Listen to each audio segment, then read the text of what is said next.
మాజీ ఎమ్మెల్సీ ఆదిరెడ్డి అప్పారావుపై ప్రభుత్వం తక్షణమే స్పందించిన ఎస్సీ ఎస్టీ అట్రాసిటీ కేసు నమోదు చేయాలని వైఎస్ఆర్ కాంగ్రెస్ పార్టీ ఎస్సీ విభాగ నాయకులు డిమాండ్ చేశారు. ఆయన చేసిన వ్యాఖ్యలపై వెంటనే బహిరంగ క్షమాపణ చెప్పకపోతే ఉద్యమానికి సిద్ధమని హెచ్చరించారు.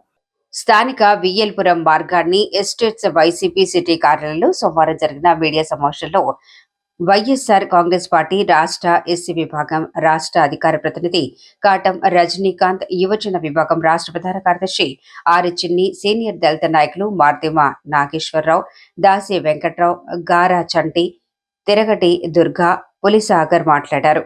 ఆదిరెడ్డి కుటుంబం నేడు పదవులు అనుభవిస్తుందంటే అది ఎస్సీలు ఓట్లేయబట్టే అన్న విషయాన్ని మర్చిపోయి షెడ్యూల్డ్ కులాల పట్ల ఇష్టం వచ్చినట్లుగా వ్యాఖ్యలు చేయటం తగదన్నారు. ఆదిరెడ్డి చేసిన వ్యాఖ్యలు తమ మనోభావాలు దెబ్బతీసేలా ఉన్నాయని, వెంటనే వాటిని ఉపసంహరించుకుని బహిరంగ క్షమాపణ చెప్పాలని డిమాండ్ చేశారు. కూటమి ప్రభుత్వం అధికారులకు వచ్చినప్పటి నుంచి దళితులపై దాడులు, దండయాత్రలు చేస్తూ ఇబ్బందులకు గురి చేస్తున్నారని ఆగ్రహం వ్యక్తం చేశారు. ఆ పార్టీలో ఉన్న దళితులు కూడా ఈ వ్యాఖ్యలను ఖండించాలని డిమాండ్ చేశారు. సమావేశంలో సోడదాసి, సుందర్ సింగ్, మత్తల వినోద్, పులిసాగర్, జొన్నాడ విల్సన్, రేగుళ్ల బాలశ్రీధర్ తదితరులు పాల్గొన్నారు. అవసరమా చెప్పండి. మీరు 4 తరాలుగా మేడం మీ మిస్సెస్ గారు చేశారు, మీరు చేశారు, మీ అబ్బాయి చేసి, మీ కాళ్ళు చేశారు. ఇన్ని రాజకీయాల పదవులు అనుభవించిన తర్వాత కూడా అనుభవం రాలేదంటే మేమేం చెప్పగలం చెప్పండి. మాకు ఇచ్చిన గిఫ్ట్ ఏంటంటే దళితులు ఇళ్లలోకి రానివ్వకుండా అన్నారు. ఆదిరెడ్డి అప్పారావు గారు, మీరు ఈ రోజున ఇన్ని పదవులు వచ్చినంటే మా ఎస్సీలు ఓట్లేయలేదా? ఈ రోజున ఆదిరెడ్డి అప్పారావు గారు అన్నంత వ్యక్తి, రాజకీయ అన్నీ తెలుసున్న వ్యక్తి దళితులు జాన్ ఇంట్లోకి రానివ్వద్దు అన్నారంటే మా దళితులు ప్రతి ఒక్కళ్ళ మనోభావాలు దెబ్బతీసినట్టుగా మీరు మాట్లాడారు. ఈ రోజున మేము అందరం కూడా చాలా తీవ్రంగా ఖండిస్తున్నాం.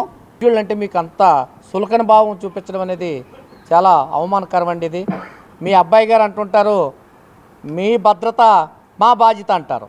ఇదే నా బాధ్యత అంటే ఒక లేడీని మీరింత దౌర్జన్యంగా నీ అంతు చూస్తాను, నేను వచ్చానంటే ఏమైపోద్ది, అక్కడ ప్రళయం చేసేస్తాను, పెద్దవారుగా ఉన్నారు, వయసు రీత్యా మీరు పెద్దవారు, ఇలాంటి మాటలు మీరు అనవలసిన మాటలు కాదు.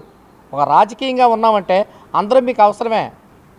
ఆదిరెడ్డి శ్రీనివాస్ గారు తండ్రి గారు అప్పారావు గారు మరి ఆడియో టేపుల్లో మాట్లాడుతూ ఆ షెడ్యూల్ క్యాస్ట్ వాడే దొరికాడని సంబోధిస్తూ మాట్లాడారు. అంటే షెడ్యూల్ క్యాస్ట్ వ్యక్తి మనిషి కాదా? మరి గత ఎన్నికల్లో ఇంటింటికి దళితుల ఇంటికి తిరుగుతూ ఓట్లు అడిగారు. మరి అప్పుడు మీకు తెలియలేదా షెడ్యూల్ క్యాస్ట్ అని చెప్పేసి? ఈరోజు ఆదిరెడ్డి అప్పారావు గారు షెడ్యూల్ క్యాస్ట్ అని సంబోధించడంతో పాటుగా కాళ్ళు నరికేస్తారట. అంటే మీకు ఓట్లు కావాల్సి వస్తే మా దళితుల ఇళ్లలో చేరతారు, మా దళితుల ఇంటికి వస్తారు, మా దళిత నాయకులు కూడా తిప్పుకుంటారు. మీకు అధికారం చేపట్టగానే మమ్మల్ని కాళ్ళు నరికేస్తారు, చేతులు తీసేస్తారు. ఏడు సార్ ఇది? మనం రాజ్యాంగంలోనే ఉన్నామా, భారత రాజ్యాంగంలోనే ఉన్నామా, ప్రజాస్వామ్యంలోనే ఉన్నామా, లేకపోతే నియంత పాలనలో ఏమైనా నడుస్తున్నామా? అంటే దళితులు అంటే మీకు అంత చిన్న చూపు.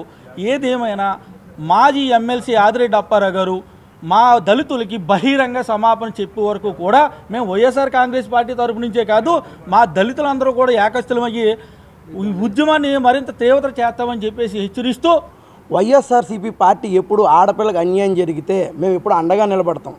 మేము ఎక్కడ ఆడియో లీకుల్లో కానీ, ఎక్కడ ఆవిడ గురించి కానీ, ఆవిడ పేరు కానీ, ఆవిడ కుటుంబ వ్యవహారం కానీ మేము ఎక్కడ ఎత్తలేదు, ఎక్కడ చూపించలేదు. ఇవాళ నిన్న ఆవిడ ప్రెస్ మీట్లో మాట్లాడుతూ ఒక ఆడబిడ్డ జీవితాన్ని ఈదులో పెట్టారు అని ఆవిడ మాట్లాడడం జరిగింది. నిన్న ఆదిరెడ్డి అప్పారావు గారు ఆయన చేసిన యొక్క ఆడియో లీక్లో ఉన్న తప్పును కప్పిపుచ్చుకోవడానికి మిమ్మల్ని ఈదులో పెట్టారు. మీరు వచ్చి బయట చెప్పుకున్నారు, మేము ఎవరో మీ పేర్లు కానీ, మీ ఊర్లు కానీ, మీ విషయాలు కానీ మేము ఎప్పుడు ఎత్తలేదు, చేయలేదు.